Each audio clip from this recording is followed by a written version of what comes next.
How would you like to get a third of your total real estate business coming straight from Instagram? That's the tactic. That's the strategy we're going to break down in this week's episode of This Week in Marketing with special guest Shannon Manjan, who, like I just kind of alluded to, gets a third of her business. And it's not a little bit of business, it's a lot of business straight up through her Instagram marketing efforts. This is a conversation whereby we break down all the nuances, all the tactics of actually building out a strategy on Instagram that attracts business, that wins referral business from the people who already know you and follow you. But more than that, it enables customers who want to work with somebody just like you to discover you on Instagram. I can't wait for this conversation. So if this is your first time on This Week in Marketing, make sure you tap that big red subscribe button so that you can get notified of whenever we publish new videos just like this one. But anyways, I'm giddy. I want to get onto the content. So Shannon, welcome to This Week in Marketing. We're so glad you're here today. Hey, Jason, I'm excited to be here. Awesome. So let's just kind of kick things off for a second. Can you give us a quick context of your business, like an overview, where you do business, the nature of is it a team? Is it solo? Just give all the viewers a sense of your business. Absolutely. So I run a team, just my husband and I, and this year we just hired a TC, and then we also have a virtual ISA that does some outbound calls for us. But otherwise, it's just the two of us, and we work in Austin, Texas, mostly focused on the hill country part, which is over to the west out in the suburbs. Okay, I love it. And then give us a sense, just so if you don't mind going on the record for this. So I know you had a good year last year, and I know you're having an even better year this year. And I want to put some numeric, quantitative metrics to your business because I want to tie ultimately Instagram to this is going to create an impact financially for you if you leverage the platform properly. So can you kind of give us a sense of GCI? Are you comfortable sharing that? Absolutely. So this year we're on pace to almost double our GCI from the previous year. We sold about 13.5 million last year, and this year we are already at 18.5 with a bunch pending in our pipeline. So yes, our goal is to double our production from last year. That's super exciting, which leads perfectly to the next question. So you had mentioned that, over the last few years with everything that's been happening, that you had to kind of shift and pivot your marketing strategy because certain things that you were relying upon, you just simply couldn't do any longer. And what's crazy is we've already foreshadowed into the now present that whatever shift you made was massively effective in terms of producing more business. But kind of talk to us about what you and your coach did to pivot your marketing mix over the last few years. Absolutely. So in 2020, just to give you some background, my husband had just quit his job as a successful software engineer. So that put some added pressure onto us. I was relying heavily on listings. We were going to do open houses, lots of in-person events. Obviously, we had to shift from that because everything kind of tanked in the spring.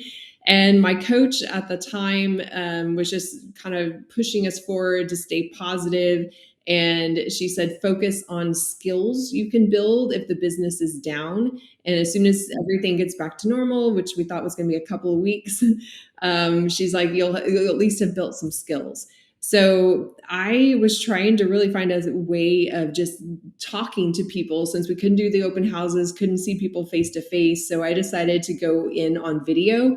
And I just picked Instagram because I already liked it personally, but was not really generating leads from it. So that was where I started, was I'm just going to start putting out little market updates once a week on Instagram.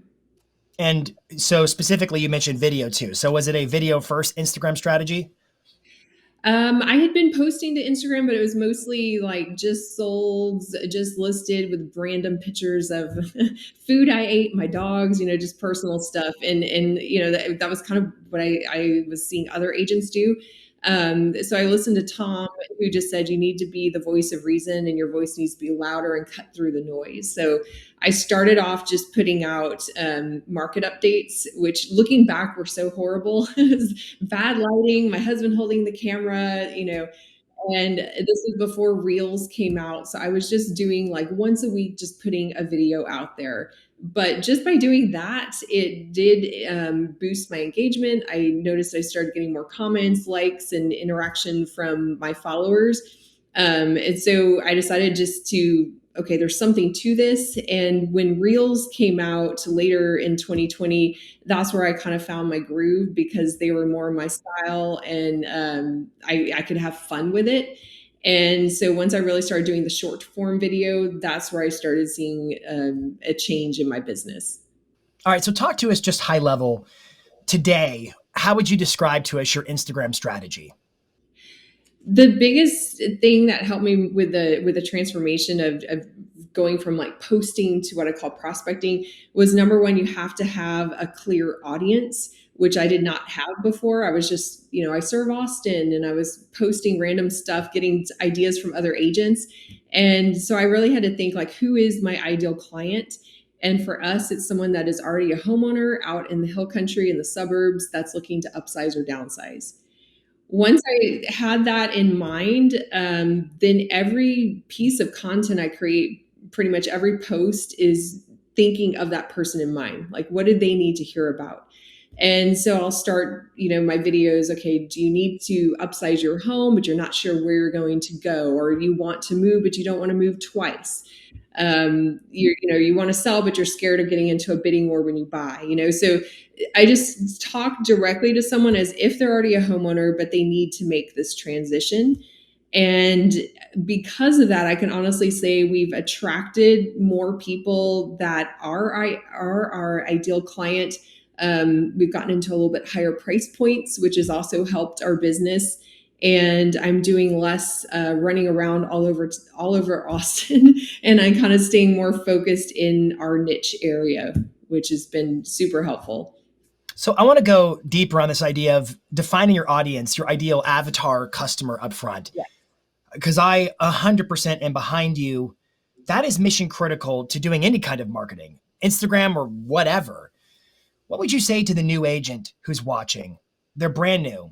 They just started and they're like, I don't have any deals at all. And I can hardly be aspirational in terms of defining who I'd like to get business from. I just want anybody right now. How would you direct them? I still would think you need to be focused on, like a certain geographic area, or, if your groove is you love working with first time buyers, then talk about first time buyers. If you are burned out with first time buyers, and you then focus on first time sellers, that's kind of the next step up. So it could be a style of home that you love to sell. It could be a certain area. You're the expert in this, in this little town, or whatever, but you still have to have some kind of focus, because if you're not really speaking to anyone in particular, then you're not speaking to anyone at all. You're not going to attract anyone. Yeah, I agree. Because when you said that, it just kind of reminded me of so many conversations I've had with new agents where they struggle with the idea of being super targeted on a specific audience because they don't have an audience yet. They're new and they feel like they're unqualified to do that. And the simple point is, like, just because you target market for your ideal customer doesn't mean you don't also get business that isn't necessarily that target market. It just means that from a marketing standpoint, you're trying to attract that kind of business. And so I think for any agent watching right now, new or seasoned, whatever, any agent watching, they should heed your words wisely. This idea of just describing who am I after? And I think that you had a really clear picture of this area, homeowners. You knew what you wanted. And so then you're like, well, what do they care about? What are they struggling with? And then you sought to just answer and provide valuable information along those topics for those people. And lo and behold, that's what you get more of. Where do you think most agents, and I know I'm generalizing and putting you on the spot here, but where do you think a lot of agents are getting it wrong in terms of how they approach Instagram? Well, just from my own experience, I actually had an Instagram blogger look at my account one time when I first got started with this, and her feedback to me was that my account was very self-centered, and she's like, I don't get your personality out of it, and it's just all about you. And it kind of hurt me because I'm like, that is absolutely not me at all. I care about my clients. But what she really helped me realize, she's like, everything you're posting is about you. Like, I just sold this. I just did that. I ate lunch here. I did this. And she's like, you're not giving value back. And I don't know why I would pick you. So You, what are the other, oh, go ahead. I was gonna just maybe this popped in my head. Sorry, bad moderator interrupting you. But do you think sometimes agents think that, well, if I put my face on video all the time, or if it's me talking, how is that any less self-centered?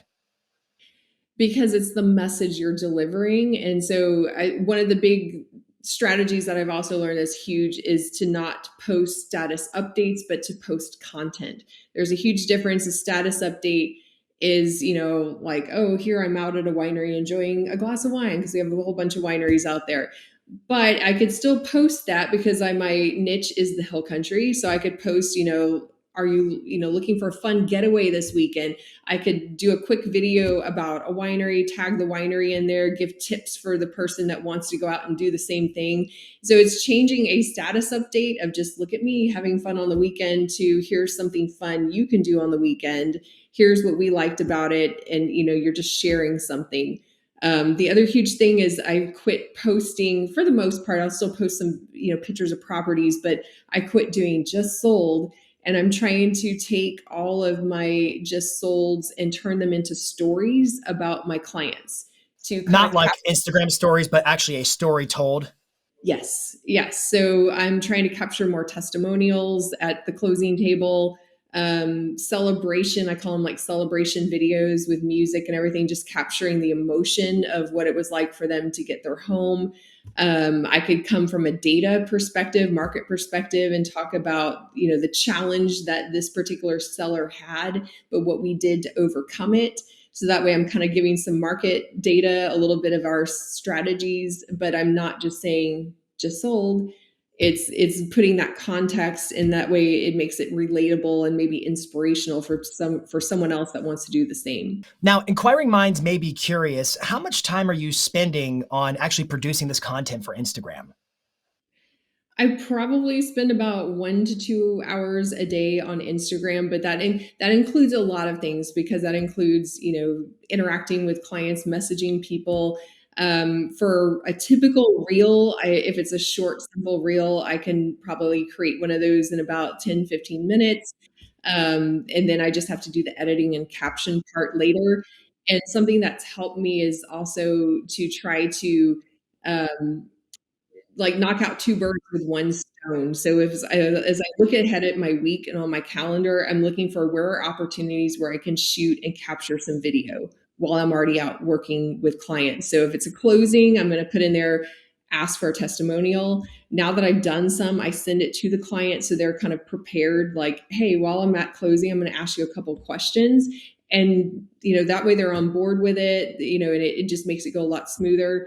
If I'm doing an inspection, I'm doing a walkthrough, whatever, I just look for opportunities of where can I shoot something and just make a quick reel.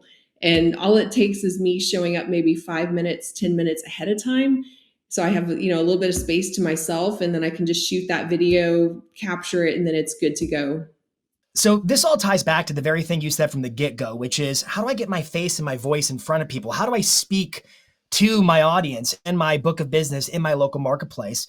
And then step two, defining, well, who is that audience more specifically? What kind of business am I looking to attract? Because you're spending an hour or two a day, but really what you're saying is I'm spending an hour or two a day talking to my customers. Is that right? Correct. The bulk of my time is spent in DMs, just messaging people. A huge strategy that I've started using is when I do post a piece of content, I share it to my stories, and then I will shoot more video in my stories, kind of elaborating, let me explain this reel or what happened. I put interactive stickers, polls, and I get tons of engagement that way. But it's also an opportunity to see, okay, who responded to that poll? Now I can message them, ask them questions. I also look, like, anytime I get a new follower, I try to check out like their profile. Who is it? If it's a new agent or if it's a potential person I've never met, just I look at it as they walked into my open house. It's rude if you don't say something to someone that just came into your open house. So I just a simple like, hey, thanks for following my account. If I can see that we have a mutual friend, I might say, oh, you're friends with so and so. Do you live here in Austin? And just simple, just starting a conversation has actually led to transactions where that person starts messaging me back. And my goal is to get their information. Obviously, like at an open house, I want their email, a phone number. I try to get them to do a Zoom meeting with me. So, hey, do you have 15 minutes to chat? And I have a link on my Instagram page where they can book just a quick appointment with me. But that's my ultimate goal. It's not just getting likes and views or having a video go viral, but it's just, can I generate a conversation and ultimately get an appointment with someone that's on my account? See, I think that is the essence of what makes you successful on social media right there, on Instagram or any social platform for that matter. I think there are a lot of agents, and I get it. They're busy. They're selling houses. They're working with buyers. There's a lot of moving parts.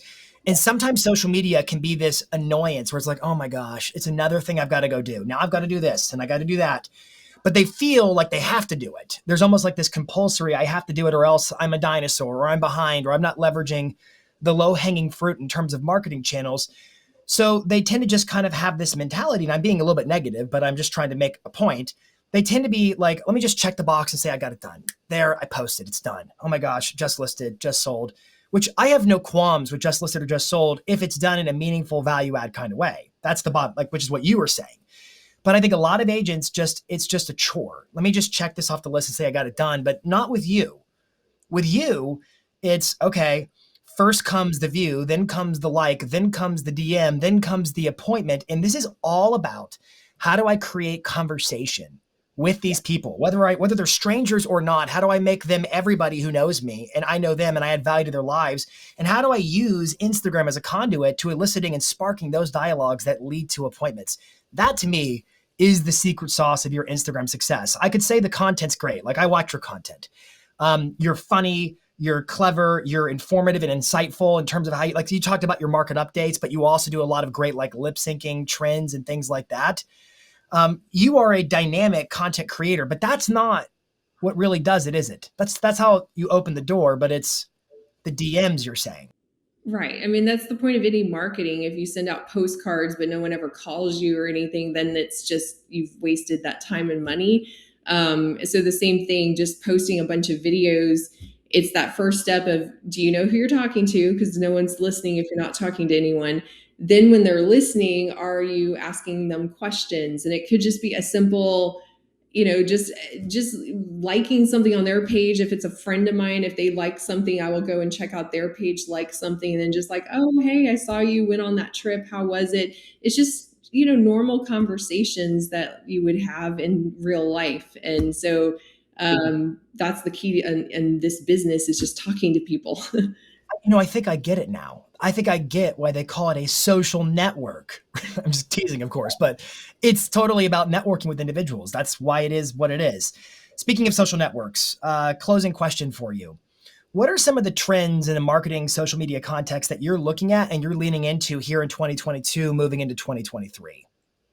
One of my goals is just to start doing more collaborations with other agents. I've been trying to put my clients more into my videos, which has been fun. And especially if they watch me, they kind of already know my style, and most of them are down for it. But I feel like the more collaboration, like if I can tag a client or another agent in it, you get all of their followers watching. A lot of times I'll pick up family members and stuff that start following me because they saw me post something with their son and daughter. And so I'm just trying to find ways of doing more collaborative styles of videos. And that's probably my big goal for right now. I think that's a brilliant technique because everything, like in your mind, it seems like everything's about how do I get someone to come say, we want to meet with you. We want to go on an appointment. They want to work with you. How do you get them from, we've called it friend zone to end zone, professionally speaking, using Instagram as the mechanism for doing that? And I know I keep like reemphasizing the same point, but this really is the point. You make the content that adds value to spark the engagement, and then you start asking questions and going deeper and building relationships. And then the cherry on top is you start showcasing your clients because remember, you set out to target a specific audience and now you're getting what you set out to get. And your audience is the kind of person who wants to get on video with you, wants to be in the content with you, which then sends a really loud and clear signal to everybody else who would like that kind of a thing. Like, hey, your vibe attracts your tribe. Shan is the kind of agent where if you're like this, you want to work with somebody like her or her husband and their team. I love what you're building. I love that idea. Thank you so much for being on the show today. You've been a fabulous guest, and I know everybody should have been taking notes and should have gotten a lot of clarity in terms of how should they leverage their Instagram marketing now and going forward. Thanks so much for having me. It's been fun. Whether it's Instagram or Facebook or whatever kind of marketing it is, at the end of the day, you can't lose sight of the fact that you're doing it for the sake of building relationships. Real estate is a know you, like you, trust you kind of business. And if you're a stranger, your business is in danger. So whether they know you or don't know you, it is 100% about inviting people into a story that's really all about them and how you are delivering expertise and a sense of being known and knowable by these people to build a community in your local marketplace. I think Shannon is a perfect example of how to execute that on Instagram. So until next week, this is This Week in Marketing.